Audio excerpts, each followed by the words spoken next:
부모님은 저를 있게 해준 고마운 분입니다. 그렇지만 자식으로 살다 보니 그런 마음을 잊고 좋지 않은 말을 하기도 했었습니다. 그렇지만 부모 자식 간에 그런 말을 하는 게 아니라는 것도 알고 있었지만 항상 같이 지내고 항상 같이 살고 부모님께서는 아무것도 바라지 않고 그저 키워주시니 건방이 하늘을 찔렀던 거였죠. 어느 그 무엇도 저를 잊게 할 수는 없습니다. 부모님이 있었기에 제가 있을 수 있는 거겠죠. 바꿀 수 없는 사실입니다.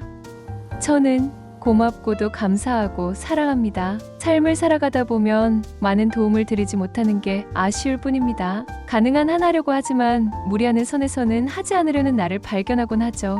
좀 더 여유가 있을 때, 좀 더 벌 수 있게 되었을 때 해야 된다는 생각으로 뒤로 미루곤 하였습니다. 저는 잘 모르겠습니다. 무리하지도 그냥저냥 적당히 할 수 있을 만큼만 하자라는 생각이 잘못됐는지 잘 됐는지를요. 형제들이 많이 있습니다. 어렸을 때는 몰랐습니다. 부모님의 형제 간의 관계가 그렇게 좋지 못한다는 사실을 말이죠. 하지만 제가 성인이 되고 나니 형제 간의 관계가 좋을 수가 없는 게 당연하다는 생각입니다.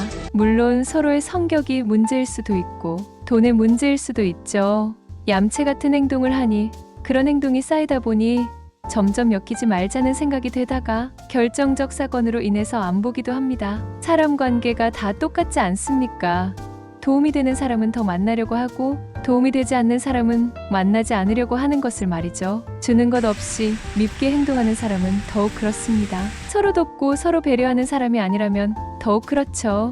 사람 눈은 누구나 똑같습니다. 만났을 때 불쾌한 사람은 더 만나기 싫어지고 만났을 때 웃음 짓게 하는 사람은 더욱 만나고 싶어지죠. 나이가 먹을수록 더욱 그런 법입니다. 어느 누구든 좋은 관계를 이어가고 싶을 땐 한쪽이 아낌없이 베풀었을 때나 가능합니다. 물론 양쪽이 서로 베풀었을 때가 가장 좋죠. 한쪽이 무한정 베풀었을 때 좋은 관계는 유지됩니다. 한쪽이 주다가 지치지 않은 이상에는 말이죠. 양쪽에서 주거니 받거니 하면 그것 또한 피곤한 것도 없습니다. 적당히 베풀고 받고 하는 것이 좋죠.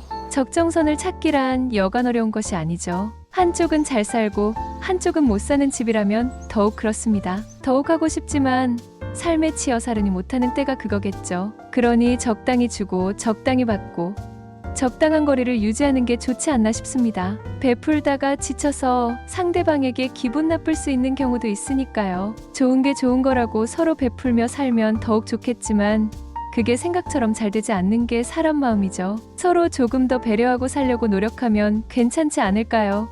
그게 힘들겠지만 노력하면 그래도 좋아지겠죠. 서로를 이해하려고 노력하여도 서로 이해할 수 없는 게 사람이죠. 서로의 입장이 되어보지 못하기 때문이죠. 상대방의 입장에 서서 생각해보라?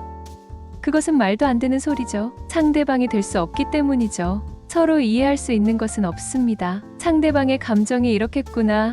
아주 조금 예측할 뿐이죠. 그러는 마음이 있을 것 같은데 조심해야지. 이렇게 행동해야지. 생각할 뿐이죠. 행동할 뿐이죠. 그것이 잘하는 것인지 못하는 것인지는 모르는 겁니다. 그래서 더욱 어려운 것이죠.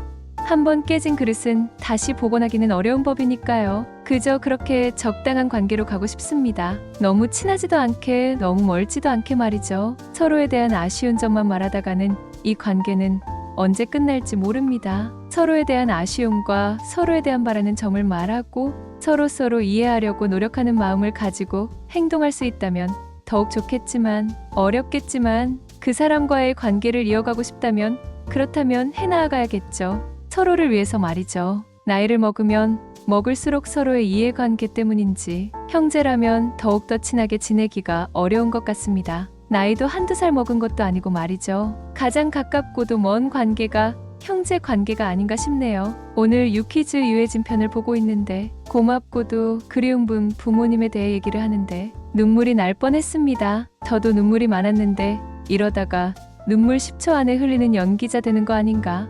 하하는 사는 것은 행복하고도 슬픕니다. 언제 끝날지 모르는 인생이 더욱 그렇고요. 몸 건강히 오래오래 살고 싶지만 그건 또 하늘의 뜻, 복불복 그런 느낌이고요. 현재를 살아갈 때 좀 더 나은 판단과 좀 더 행복하게 살아가길 노력할 뿐이죠. 항상 행복하길 바라봅니다. 개행복